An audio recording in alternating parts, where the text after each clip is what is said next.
Assalamualaikum warahmatullahi wabarakatuh. Jumpa lagi bersama saya Hadi di channel Kulik Sejarah. Dan pada video kali ini saya akan kembali lagi melanjutkan cerita yang kemarin yang berjudul tentang sebuah santet ya teman-teman.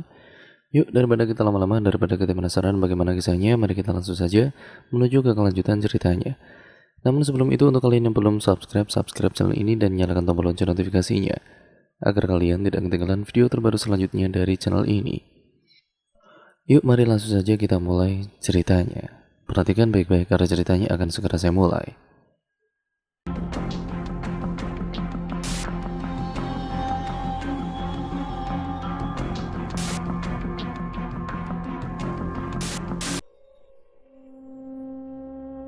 Kurang ajar, umpatan lelaki berkulit hitam legam itu membuat seisi rumah terhenyak lalu terdiam.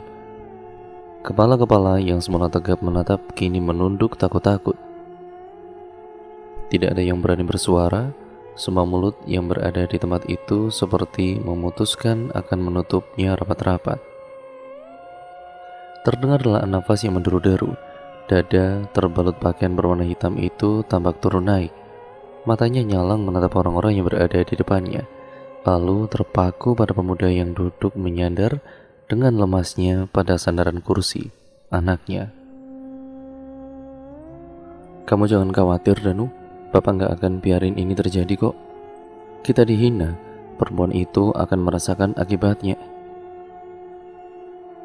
Seorang lelaki yang duduk di samping Ibu Danu menegakkan kepala, memandang lelaki yang tengah puas di lahap api kemarahan itu, lalu bersuara, lebih tepatnya mencicit bagai tikus tercekik. Anu mbah, kalau mbah berkenan, biar saya yang menakut-nakuti keluarga gadis itu. Biar kapok dia. Lelaki berwajah garang itu menoleh, menatapnya dengan pandangan tajam, mengunus, membuat nyalinya menciut seketika. Nggak perlu, biar aku yang ngasih pelajaran nanti, biar dia tahu siapa itu Mbah Pujiono. Suara kekehan tidak kalah menyeramkan terdengar menggantikan gelegak amarah yang membahana sedari tadi. Meski begitu, semua kepala di ruang tamu itu masih tidak berani tegak menantang. Seperti kayu bakar kering yang disiram bensin, tinggal menyulut sepercik api saja untuk membakarnya. Kobaran api itu akan membakar dan sulit dipadamkan. Mungkin seperti itulah yang dirasakan oleh Mbah Puji saat ini. Sudah lama ia merasa muak dengan sosok lelaki itu. Kini seperti menemukan momentumnya, para kebencian di dada semakin berkobar. Selama ini, ia hanya merasa kebencian itu tidak beralasan. Perasaan khawatir pelanggannya yang semakin berkurang setelah ia menyelidiki rupanya akibat pengaruh orang baru di desa tetangga. Memang di kampungnya sendiri ia masih disegani, tetapi tidak menutup kemungkinan lambat laun ia akan ditinggalkan. Kini, perasaan dengki itu semakin berlipat-lipat. Ingin rasanya ia melumpat habis-habisan orang itu, lalu membuangnya ke tong sampah. Dia benar-benar gerak. Mbah Puji menggertakkan gigi. Kumis tebalnya bergerak-gerak, mulutnya berkemat-kamit, kopi panas mengepul di depannya.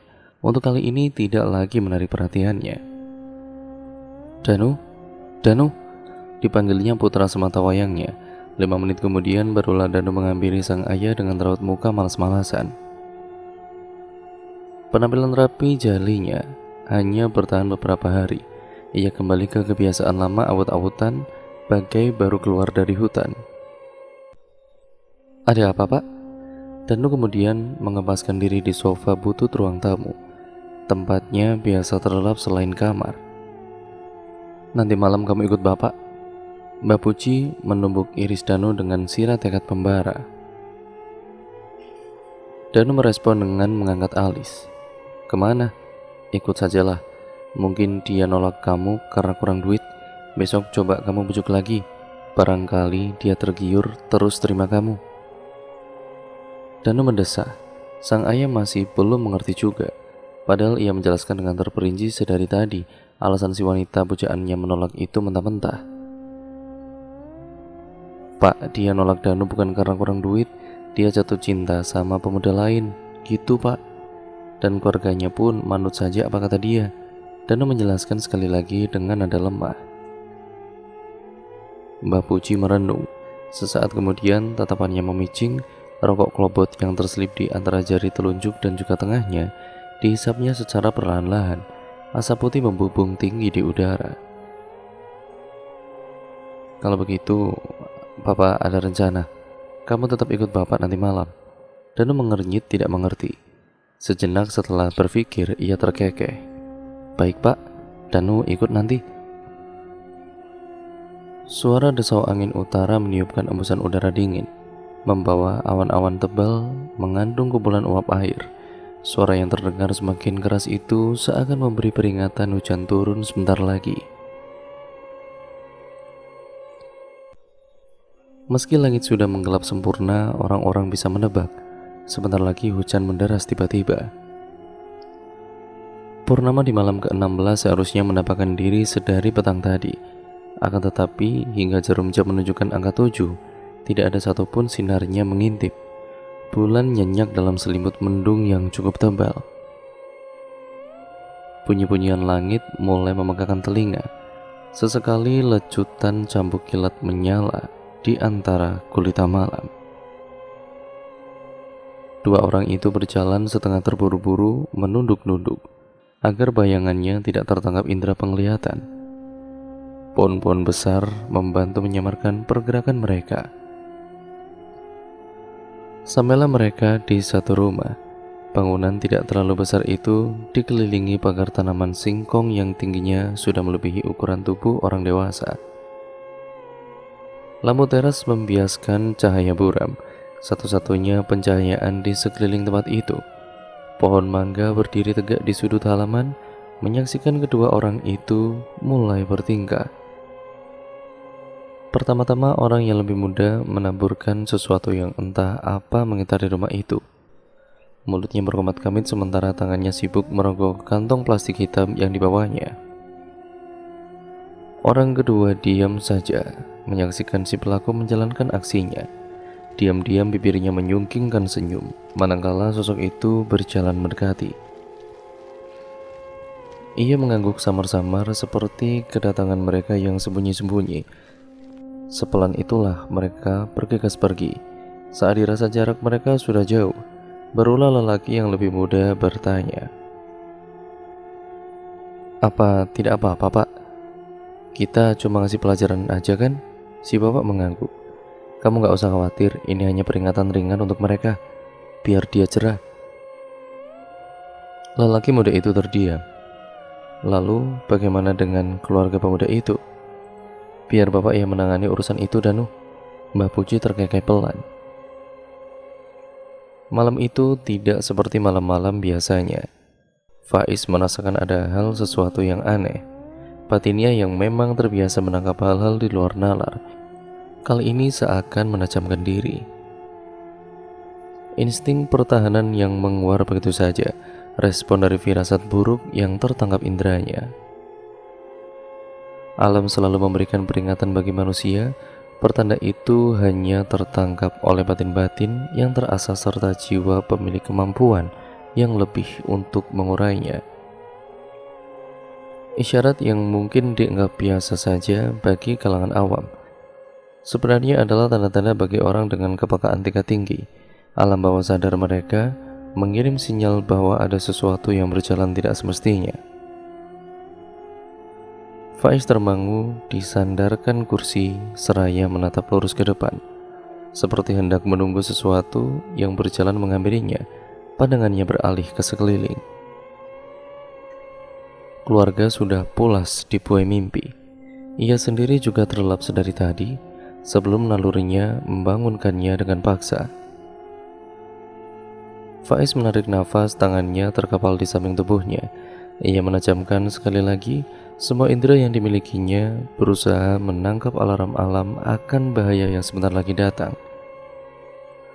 Benar saja, tidak lama kemudian, kepulan asap perlahan memasuki rumahnya dari bawah pintu. Samar mula-mula, lambat laun semakin menebal, hingga membentuk sosok yang jika dilihat manusia biasa akan membuatnya pingsan karena tidak kuat. pocong dengan wajah hancur berdarah dengan belatung bergerak-gerak. Kain kafan putih usang dihiasi beberapa noda tanah di sana-sini. Bola mata yang copot sebelah menyisakan rongga matanya saja, membuat bulu kutuku berdiri menatap tajam pada manusia yang masih duduk tenang menunggunya. Aroma busuk bangkai mulai menyerbak di penjuru ruangan, menerbitkan rasa mual mengaduk-aduk perut. Faiz bergeming. Sedari kecil ia memang sudah terbiasa melihat hal-hal semacam itu. Bahkan dulu ia pernah menyaksikan sendiri saat arwah kakeknya lepas dari badan.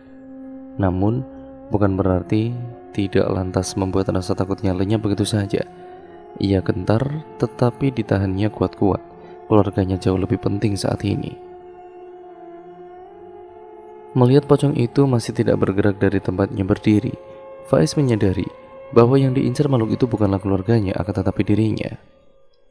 "Pergilah," Faiz menggumam dengan suara pelan. Jemarinya bergerak samar. Tangannya yang mengepal sedari tadi perlahan membuka.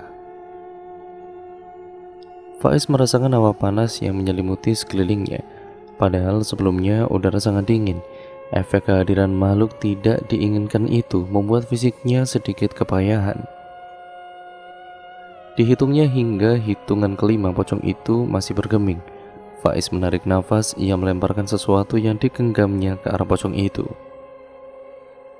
Bagaikan garam yang ditabur di atas bara, memercik lalu hilang. Pocong itu lenyap diiringi teriakan kesakitan. Faiz mengucapkan hamdalah, meski begitu nalurinya lagi-lagi berkata, ini bukan yang terakhir, justru baru permulaan saja. Pemuda berusia 19 tahun itu mengayuh sepedanya dengan santai, pelan-pelan saja sambil menikmati keindahan panorama desa yang selalu membuainya. Sawah-sawah berjejer memamerkan hasil kandungannya selama beberapa bulan. Pojok-pojok batang jagung, kuning-kuning untayan padi. Belum lagi aliran sungai kecil yang menjadi pengharapan tunggal para petani untuk mengairi tempat mereka bercocok tanam. Dulu semasa kecil ia sering berlarian di pematang sawah itu, menangkap capung atau mengejar burung nakal yang menyantap bulir-bulir padi. Kadangkala memanjat pohon gayam hingga pucuk tertinggi. Semua itu dilakukannya dengan riang gembira.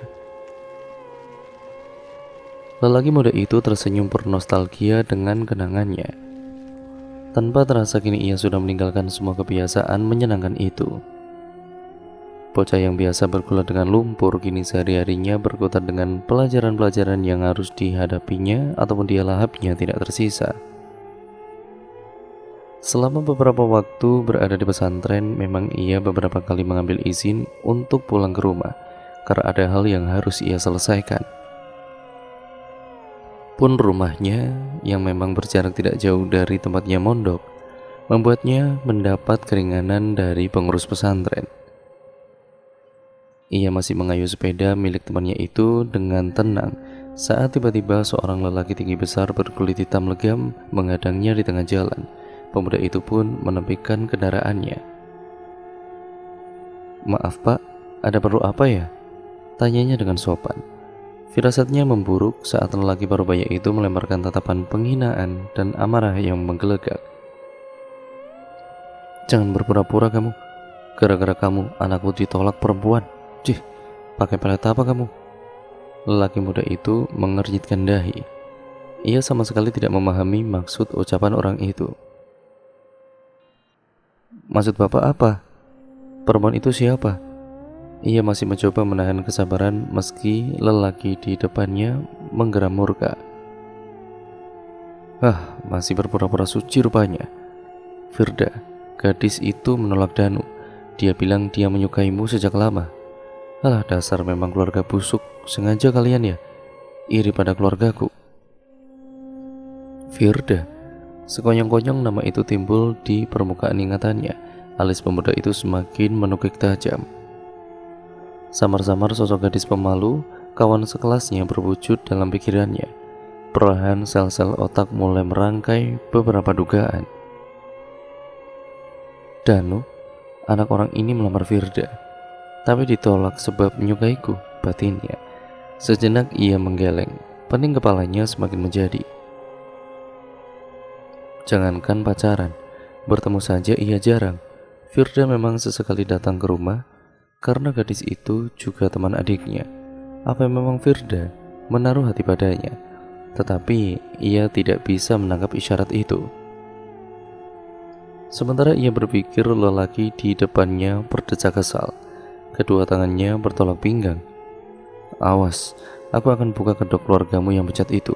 Pantas saja kakakmu itu tidak laku-laku. Cih. Meludah sekali lagi. Lelaki itu lantas berderap pergi meninggalkannya yang masih termangu. Ia menghela nafas. Pemuda itu kembali meraih sepeda yang sempat ditelantarkannya. Tiba-tiba ingatannya tertuju pada sang kakak. Ulfi, mau tidak mau batinnya bagai diiris pisau berkarat. Adik mana yang tega mendengar kakaknya dihina?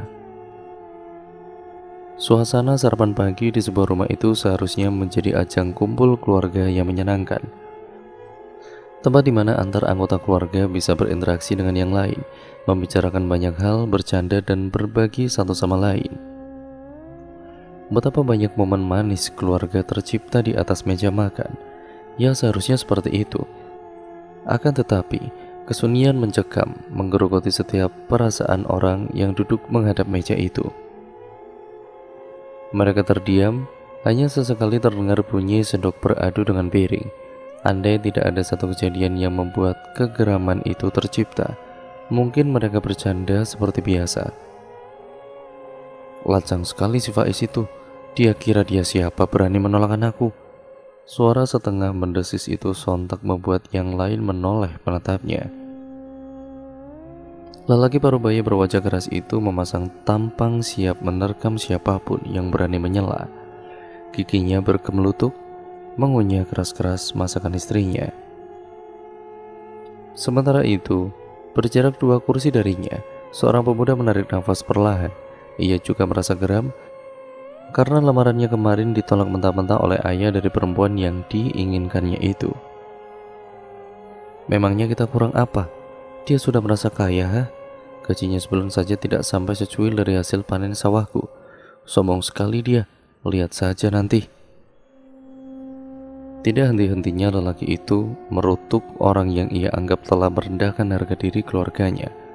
Ia beralih menatap sang istri yang balas memandangnya dengan alis mata terangkat.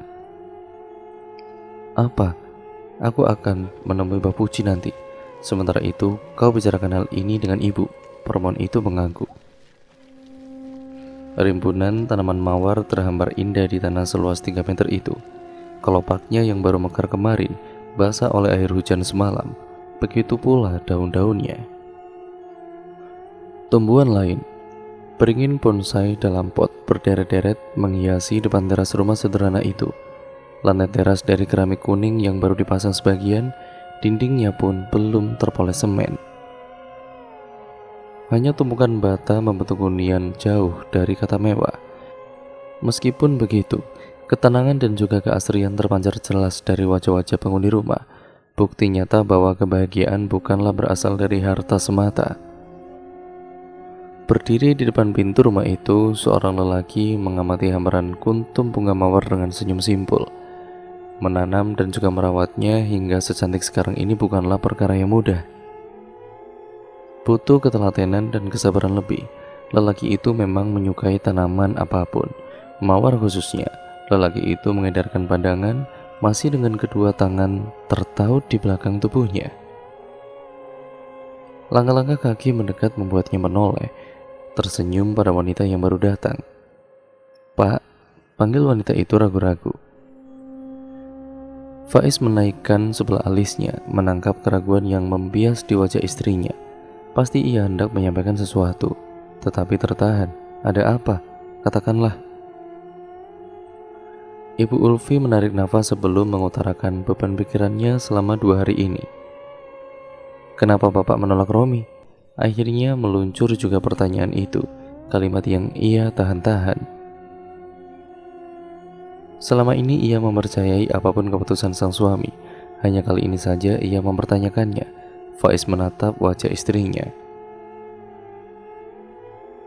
Sorot kecewa dan juga heran tersirat jelas di raut muka wanita itu. Ia memandang teduh, alisnya berkerut.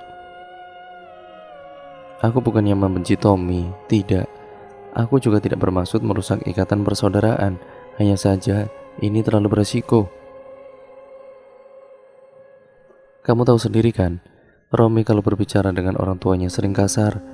Jika pada ayah ibunya saja ia bersikap seperti itu, bagaimana dia akan memperlakukan anakku?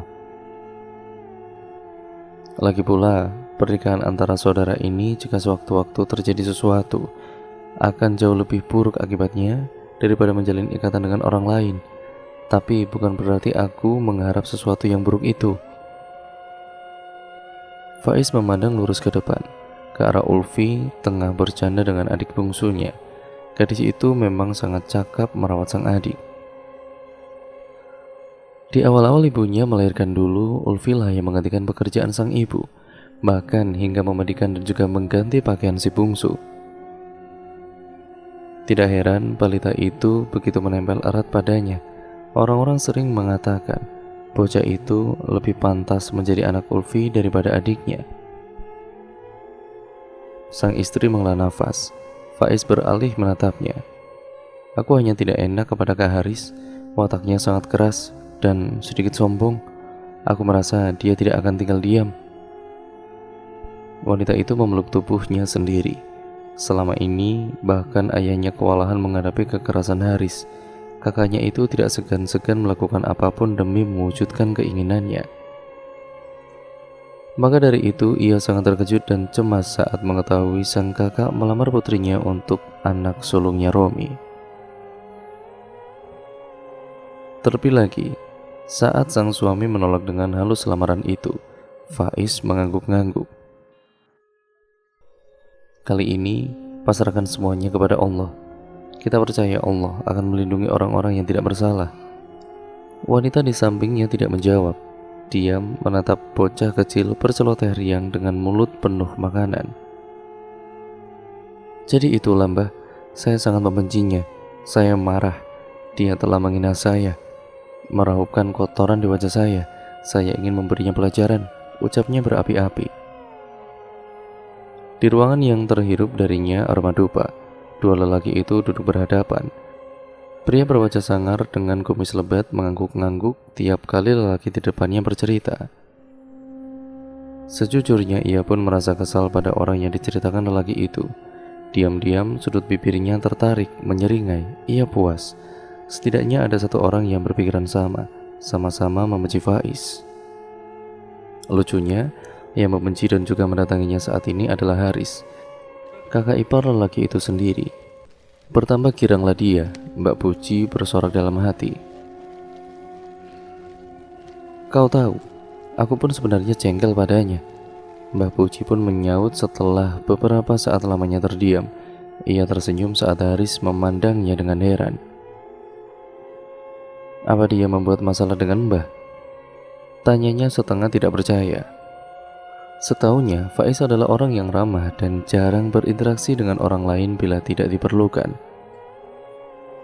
Mbah Puji terkekeh, kemudian raut wajahnya mengerut, rahangnya mengeras. Anakku, Danu, dia ditolak wanita gara-gara anak si Faiz itu. Kemarin aku melabraknya habis-habisan, kau lihat. Berani-beraninya dia menantangku. Aku yakin laki-laki itu menurunkan ilmu pelet pada anaknya, sangat yakin. Untunglah perempuan itu sudah kuberi pelajaran, jawabnya dengan nada geram.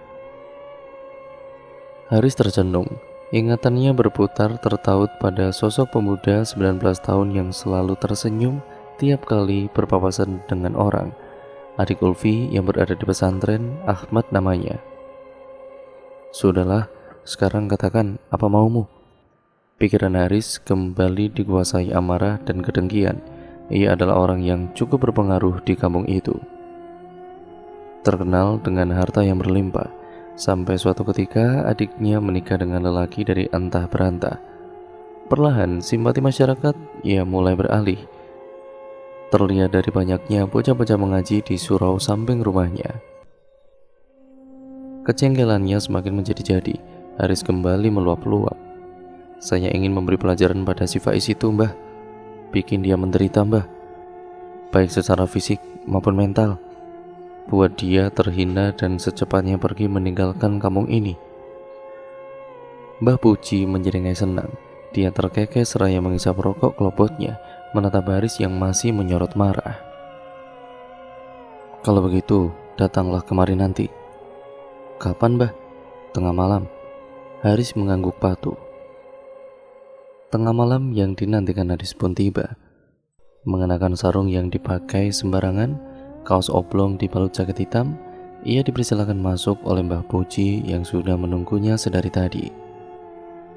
Keduanya lantas memasuki kamar khusus dengan beberapa benda di sana. Aroma dupa yang dicampur dengan sesuatu yang Haris tidak tahu apa menyambut indera penciuman. Pencahayaan minim hanya mengandalkan lilin di beberapa sudut ruangan, serta sebuah benda yang ditutupi oleh kain hitam. Haris mengernyitkan dahi saat mencium bau amis. Duduk, perintah Mbah Puji menyadarkan Haris. Mereka duduk berhadapan-hadapan. Tidak ada suara untuk beberapa saat lama. Desir-desir angin membuat bulu kuduk Haris berdiri.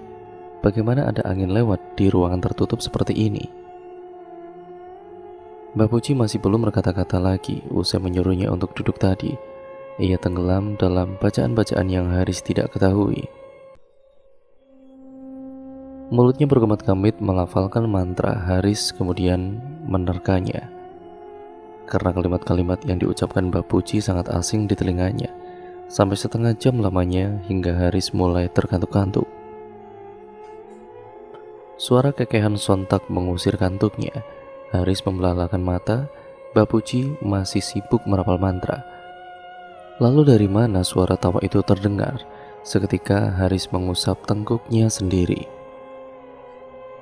Takut-takut ia menoleh ke belakang. Matanya kembali melebar saat mendapati pemandangan yang tidak pernah ia lihat seumur hidupnya. Sesosok tinggi besar dan berbulu lebat berdiri tegak. Tingginya hampir mencapai langit-langit ruangan itu.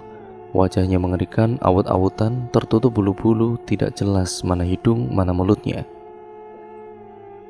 Jari jemarinya sebesar pisang tanduk, siap mencengkram siapapun yang berada di depannya. Tubuh Haris bergetar hebat. Jika sekilas dilihat, makhluk itu mirip dengan orang utan atau kera bertubuh sangat besar. Haris berkali-kali memandang Mbah Puji yang belum membuka mata. Ia menelan ludah dengan gugup. Mati aku, batinnya. Seharusnya ia mengikuti kata hati yang melarangnya pergi kembali ke tempat ini. Bisa-bisa justru dialah yang menjadi santapan siluman kera itu. Datang juga kau akhirnya. Ucapan Mbah Puji membuat Haris menarik nafas lega.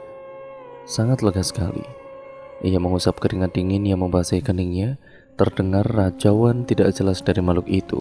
Haris berjingkat takut. Tentu saja aku sudah menyiapkan itu. Mbah Puji menyingkap kain hitam yang memperlihatkan isi baskom di bawahnya.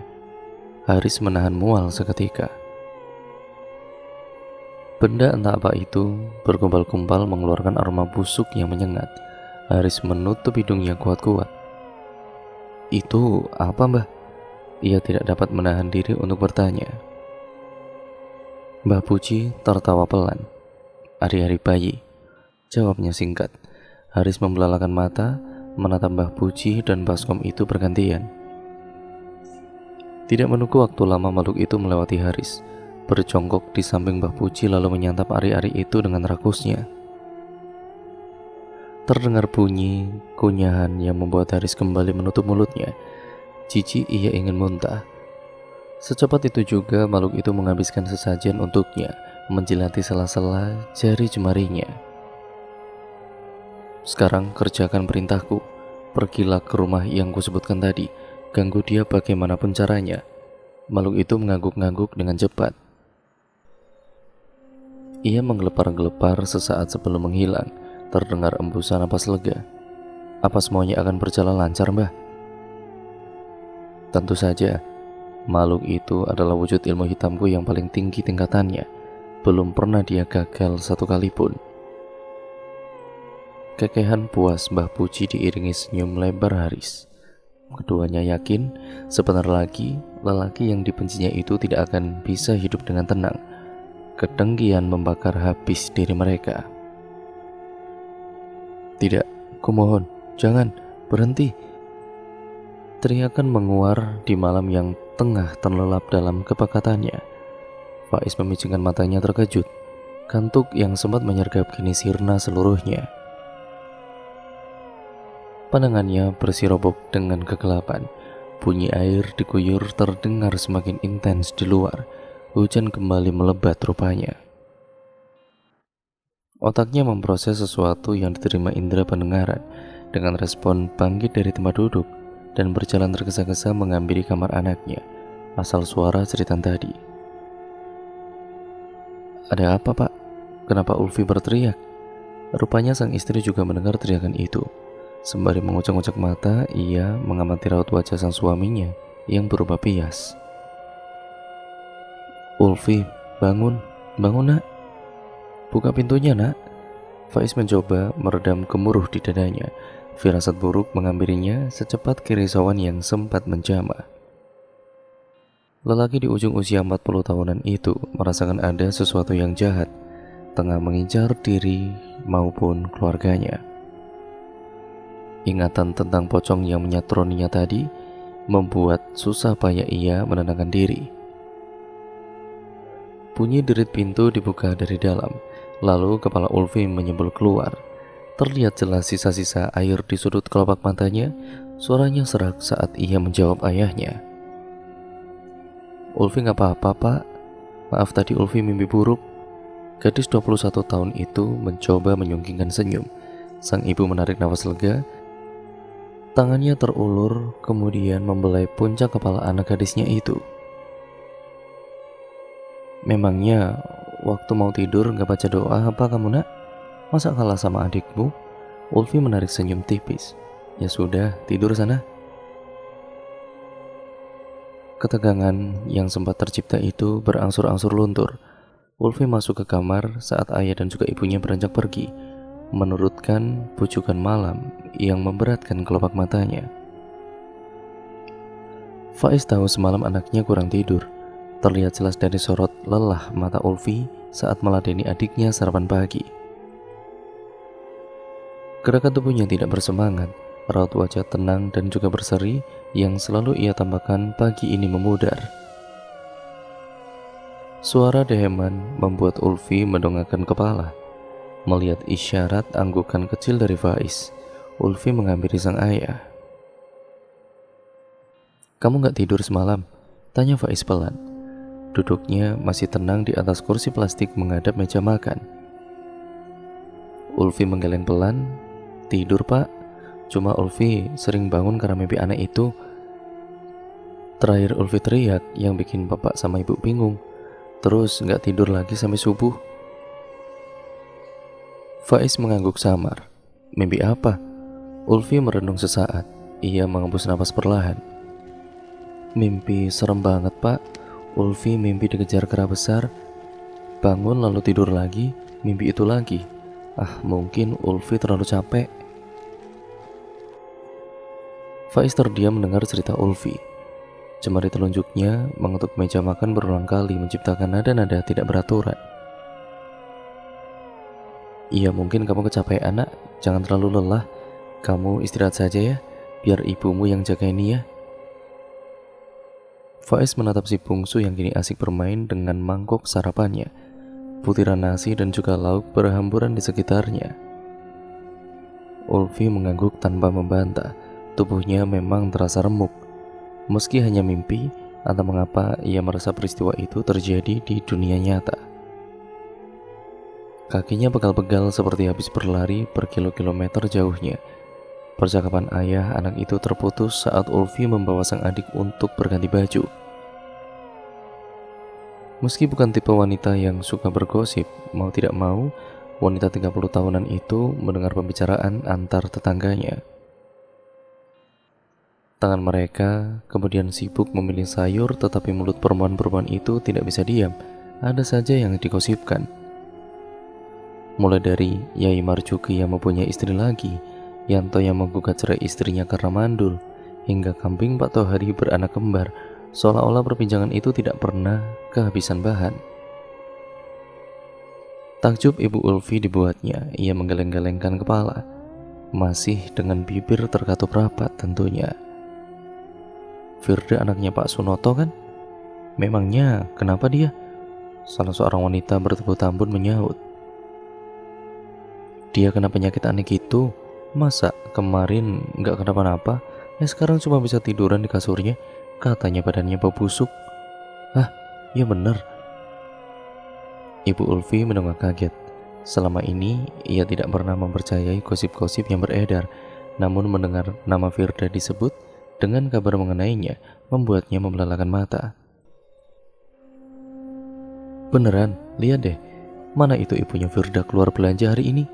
Karena dia sekeluarga lagi tidak di rumah, mereka bawa Firda ke rumah sakit. Duh, ngeri deh. Ingatan Ibu Ulfi terpaku pada sosok gadis 19 tahun yang berwajah lugu dengan kulit hitam manis. Senyum yang tidak pernah memudar di wajah, baju kurung dan juga rok sederhana yang berkibar-kibar tertiup angin. Firda sangat dekat dengan keluarganya, terutama dengan anak ketiganya. Setengah tidak percaya, setengah menyangkal mentah-mentah, Ibu Ulfi menggeleng. Selama ini Firda baik-baik saja, tanpa satu penyakit pun hinggap di tubuhnya. Aneh jika tiba-tiba ia mengidap sakit parah sampai harus dibawa ke rumah sakit seperti itu. Betul, ada yang bilang dia kena santet, badannya pentol-pentol bernanah. Aku tidak sengaja ngeliat pas Firda masuk ke dalam mobil tadi. Santet? Siapa yang tega menyantet anak itu ya? Aduh, makanya punya anak perempuan dijaga. Salah-salah dia punya masalah sama laki-laki, terus dendam karena ditolak. Bisa saja kan? Suwarti, kakak ipar Ibu Ulfi pun menyela. Entah mengapa tatapannya menyorot langsung padanya. Memangnya nyariin jodoh anak itu nunggu yang gimana sih? Ganteng, kaya, kerja mapan. Yalah, tunggu saja sampai bulu gagak jadi putih. Boyo kalau ada yang ngelamar, orangnya jelas, ya udah diterima. Salah-salah, kena karmanya dia. Meski ingin menyangkal, Ibu Ulfi menahan ucapannya. Ia merasa kali ini kalimat itu ditujukan khusus untuknya. Menarik nafas perlahan, ia menyelesaikan belanjanya, lalu secepat mungkin pergi dari tempat itu. Jodoh orang, siapa yang tahu bukan?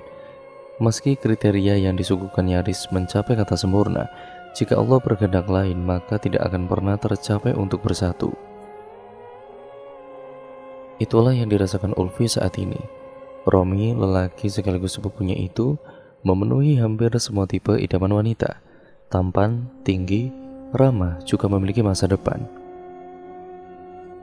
Harta orang tua pun pekerjaan mapan berada dalam genggaman. Wanita mana yang tidak tergiur di zaman serba susah ini? Gadis manapun tentu lebih suka memilih pria yang bisa menjamin kehidupannya kelak. Mungkin itu yang dinamakan bukan jodoh. Ulfi diam-diam lega mendengar keputusan ayahnya menolak lamaran Romi. Bukan karena mereka sepupu, tetapi Ulfi memiliki satu figur yang diidamkannya seperti sang ayah. Itulah gambaran jodoh keinginannya. Meski tidak menggenggam harta, ia bisa mengayomi dan juga mendidik anaknya dengan sangat baik. Bagi Ulfi, Faiz adalah cinta pertamanya. Sedangkan dalam diri Romi, tidak didapati sedikit pun hal tersebut. Meski mereka tidak terlalu dekat karena Romi bekerja di kota, Ulfi tahu perangai Romi. Dia memang ramah tetapi tidak segan membantah orang tua. Lagaknya ponga, senyum yang ia umbar pun menyiratkan jelas sifatnya itu. Doa-doa yang diuntai Ulfi tiap malam saat pertama kali merasakan ketertarikan Romi padanya, agar Allah tidak menjodohkan mereka, dikabulkan. Ulfi lega luar biasa. Meski begitu, jauh di dalam batinnya alarm lain memperingatkan agar waspada, genderang perang yang mungkin tanpa sengaja ditabuh oleh ayahnya. Firda meninggal dunia. Kegiatan memasak di dapur siang itu sontak terhenti. Ulfi dan juga ibunya terpaku, saling menatap. Raut terkejut dan juga kesedihan yang menyeruak tiba-tiba. Bapak tidak salah dengar kan? Ibu Ulfi bertanya dengan nada bergetar. Tangannya yang memegang pisau tremor parah. Ya bagaimana tidak, baru tadi pagi ia mendengar obrolan tetangganya di sekeliling gerobak sayur soal Firda yang dirujuk ke rumah sakit. Dan siang ini, ia mendapat kabar ataupun berita yang tidak terduga. Samar-samar air mulai menggenangi bola matanya. Keterkejutan yang sama pun dirasakan oleh Ulfi. Firda dalam bayangannya adalah seorang gadis manis dan ceria. Suara tawanya yang khas selalu menyemarakan suasana. Belum lagi oleh-oleh berupa kue kering buatannya sendiri setiap ia berkunjung. Tiba-tiba datang kabar duka mengenai dirinya. Ajal manusia memang tidak dapat ditebak. Faiz mengamati satu persatu wajah anak istrinya, lalu dia menghela nafas. Firda sangat dekat sekali dengan keluarganya. Wajar jika berita kematiannya sulit dipercaya. Sholat jenazahnya sebentar lagi, kalian bersiap-siap untuk berbelasungkawa ya. Ibu Firda pasti sangat terpukul dengan meninggalnya putri satu-satunya itu. Masih dengan sorot wajah tidak percaya, Ulfi dan ibunya mengangguk perlahan. Pak, menurut Bapak, apa benar Firda itu kena santet? Malam itu belum begitu larut, si bungsu baru saja terlelap. Faiz dan istrinya berbincang-bincang seperti biasa. Hus, bagaimana bisa kamu bilang seperti itu? Umur orang kan gak ada yang tahu. Cuma Allah yang berhak merenggut dan juga melepas nyawa manusia. Faiz menggeleng-gelengkan kepala. Tangannya sibuk membolak-balikan kertas ulang tahun muridnya. Tak habis pikir, dari mana sang istri menyimpulkan pemikiran itu.